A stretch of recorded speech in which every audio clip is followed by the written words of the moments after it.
Halo Dek, selamat pagi.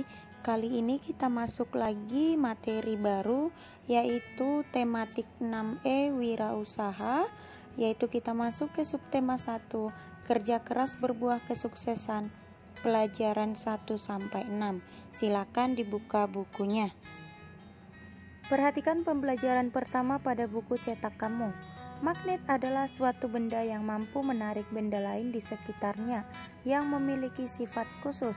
Setiap magnet mempunyai sifat kemagnetan. Sifat kemagnetan adalah kemampuan benda dalam menarik benda-benda lain di sekitarnya. Perhatikan juga sifat-sifat magnet. Magnet hanya menarik benda-benda tertentu yang ada di sekitarnya. Gaya magnet dapat menembus benda. Magnet mempunyai dua kutub, yaitu kutub utara dan kutub selatan. Apabila kutub magnet yang sejenis didekatkan satu sama lain, kedua kutub akan saling tolak-menolak. Sebaliknya, kutub yang berlainan akan saling tarik-menarik. Medan magnet akan membentuk gaya magnet. Medan magnet akan semakin rapat jika didekatkan dengan magnet. Sifat kemagnetan dapat melemah atau hilang karena hal tertentu, seperti sering jatuh, terbakar, atau yang lainnya. Jadi kalau magnet kita sering jatuh atau terbakar, itu sifat kemagnetannya akan bisa hilang. Nah, sekarang kita masuk ke pembelajaran berikutnya. Berdasarkan sifat kemagnetannya, jenis bahan magnet secara umum dibagi menjadi dua, yaitu bahan magnetik atau ferromagnetik, yaitu benda yang dapat ditarik kuat oleh magnet, contohnya baja, besi, nikel, dan kobalt. Bahan non-magnetik ini dibagi dua lagi, paramagnetik dan diamagnetik. Paramagnetik benda yang ditarik lemah oleh magnet, contohnya aluminium, tembaga, dan platina. Sedangkan diamagnetik yaitu benda yang menolak magnet, contohnya emas, seng, dan merkuri. Jadi inilah benda magnetik dan non-magnetik. Bentuk-bentuk magnet. Bentuk magnet itu ada yang disebut dengan magnet batang, magnet silinder, magnet jarum, magnet U atau ladam, magnet cincin, dan magnet keping. Nah, jadi ini garisin di buku kamu, dan sekarang Miss akan tunjukkan gambarnya. Nah, perhatikan bentuk magnet batang, magnet silinder, magnet jarum, magnet ladam, dan magnet lingkaran. Ini juga ada pada buku kamu ya, Nak. Bacalah teks potensi ASEAN yang ditunggu dunia, halaman 9-10, dan garisin poin-poin pentingnya.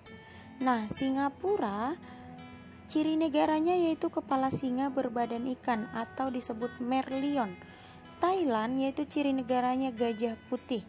Malaysia ciri negaranya menara kembar atau yang dikenal dengan Twin Tower. Jadi ini kamu garisin yang ada pada buku cetak kamu. Nah, sekarang isi juga cetak halaman 10-11, potensi-potensi yang dimiliki negara di kawasan ASEAN itu. Nah, di sini Miss sudah buat ada 4 potensi dari teks. Silakan kamu tulis dengan rapi pada buku cetak kamu. Kita masuk ke rangkuman. Magnet adalah suatu benda yang mampu menarik benda lain di sekitarnya yang memiliki sifat khusus. Sifat kemagnetan adalah kemampuan benda dalam menarik benda-benda lain di sekitarnya. Sifat kemagnetan dapat melemah atau hilang karena jatuh atau terbakar. Formulir adalah lembaran kartu atau kertas dengan ukuran tertentu yang di dalamnya terdapat data atau informasi. Kutub senama magnet bila didekatkan akan tolak-menolak, sedangkan kutub tidak senama jika didekatkan akan tarik-menarik. Kekuatan magnet dapat menembus kertas, kain, plastik, dan kaca, tetapi tidak dapat menembus kayu. Nah, rangkuman ini sangat penting. Silakan dibuat di buku catatannya. Kita masuk ke pembelajaran kedua. Isilah cetak kamu halaman 14. Nah, di sini Miss sudah buat. Apabila kamu punya jawaban lain dari yang Miss buat, boleh juga kamu tambahkan isi cetaknya halaman 14. Nah, kemudian kita akan bahas tentang brosur, pamflet, leaflet, dan poster. Brosur, pamflet, leaflet, dan poster merupakan media reklame. Keempatnya, memiliki perbedaan bentuk, ukuran, isi, dan tujuan. Kelebihan brosur adalah banyaknya informasi yang dapat dituangkan sehingga dapat sangat membantu pelanggan untuk mengetahui produk secara lebih dalam dan lengkap. Keterbatasannya, jangkauannya tidak luas. Kemudian ciri khas pamflet adalah penggunaannya yang diletakkan dengan cara ditempel di tempat-tempat umum yang potensial. Leaflet adalah pamflet yang berukuran lebih kecil.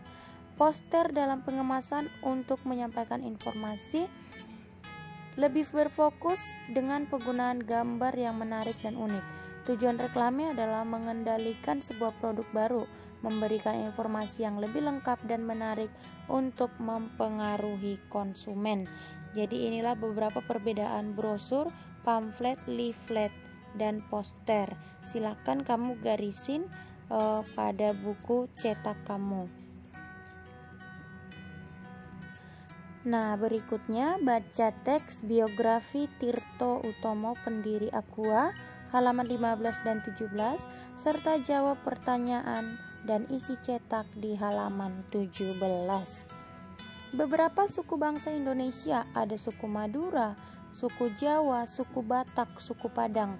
Nah, kesimpulannya silakan kamu tulis pada buku cetak kamu.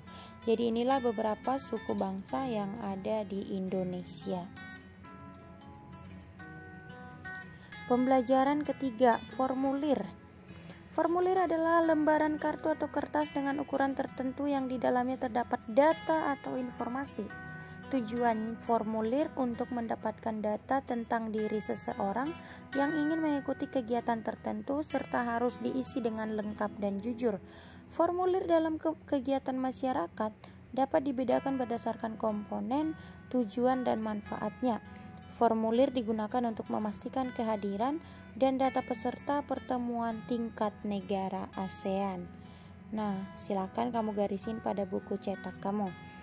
Adapun fungsi formulir, yang pertama mencari suatu keterangan tertentu, menghimpun data yang sama, menyampaikan informasi yang sama kepada bagian yang berbeda sebagai bukti fisik dan sebagai dasar petunjuk untuk bekerja.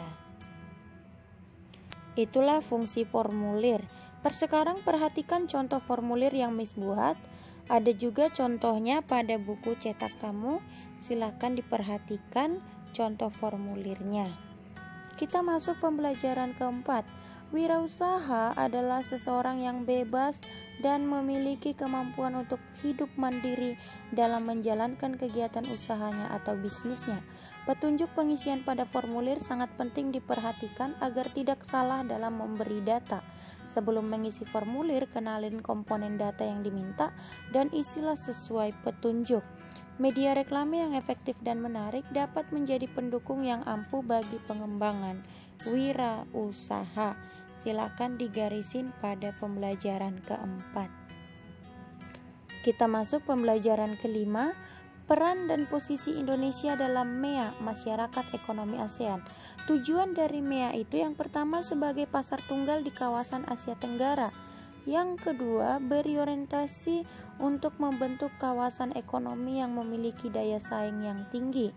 Kemudian yang ketiga, menumbuhkan usaha mikro, kecil, dan menengah atau UMKM. MEA berintegrasi dengan perekonomian global sehingga jangkauan pasar yang diraih negara-negara di kawasan Asia Tenggara jauh lebih optimal.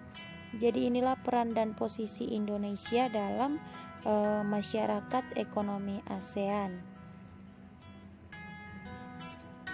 Nah, sekarang isi cetak kamu halaman 39. Selanjutnya kita masuk ke logo ASEAN. Perhatikan yang ada pada buku kamu, logo ASEAN.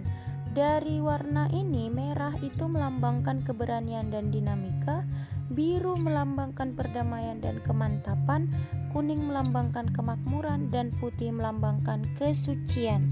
Dari gambar ini terdapat 10 buah batang padi yang terikat yang warna kuning, yang menggambarkan persatuan, kesatuan, dan persahabatan dari 10 negara di kawasan Asia Tenggara. Boleh juga kamu isi pada buku cetak kamu. Sekarang di sini Miss berikan logo Adiwiyata, UKS, dan Tutwuri Handayani. Ini akan kita bahas pada cetak halaman 41. Nah, kamu isi cetak halaman 41. Apabila tidak muat pada buku cetak kamu, silakan pindahkan ke buku catatan kamu. Ditulis dengan rapi dan bersih. Kita akan bahas tentang logo. Logo merupakan simbol dari suatu organisasi, kelompok, dan bisa juga perorangan yang mencerminkan makna atau pesan yang ingin disampaikan dari kelompok atau organisasi. Logo itu adalah identitas. Ada aspek-aspek yang perlu diperhatikan kalau kita ingin membuat logo, yang harus sederhana, mudah diingat dan dimengerti, tahan lama, enak dipandang, sesuai fungsi, tepat serta unik dan menarik. Nah, jenis-jenis formulir yang pertama, formulir pendaftaran, formulir slip tabungan, formulir anggota, formulir daftar riwayat hidup, serta formulir isian kartu atau wesel pos. Garisin ini pada buku cetak kamu. Di sana ada pengertiannya dan ada juga contoh-contohnya. Pembelajaran ke-6. Contoh-contoh wirausaha. Yang pertama, budidaya lele, pengelolaan keripik singkong, wirausaha susu kedelai, ternak sapi, lembu dan kambing, pembuatan pupuk kandang, buka warnet, usaha kopi, serta usaha restoran. Kekuatan gaya magnet dapat menembus benda-benda tertentu. Besarnya daya tembus gaya magnet dapat dipengaruhi oleh jenis benda penghalang di antara magnet dan benda yang ditariknya, tebal tipisnya benda penghalang, kekuatan magnet, serta jarak magnet dengan benda. Nah, ini juga ada pada pembelajaran ke-6 di buku cetak kamu, silakan kamu garisin. Sampai di sini dulu pembelajaran kita hari ini. Tugas kamu buat rangkuman dari video pembelajaran 1-6 yang sudah Miss jelaskan. Kemudian kerjakan juga uji kompetensi pada link yang Miss berikan. Miss tunggu sampai pukul 12. Silakan dibaca dengan baik soalnya, kemudian dikerjakan. Sampai di sini dulu, terima kasih banyak dan selamat belajar.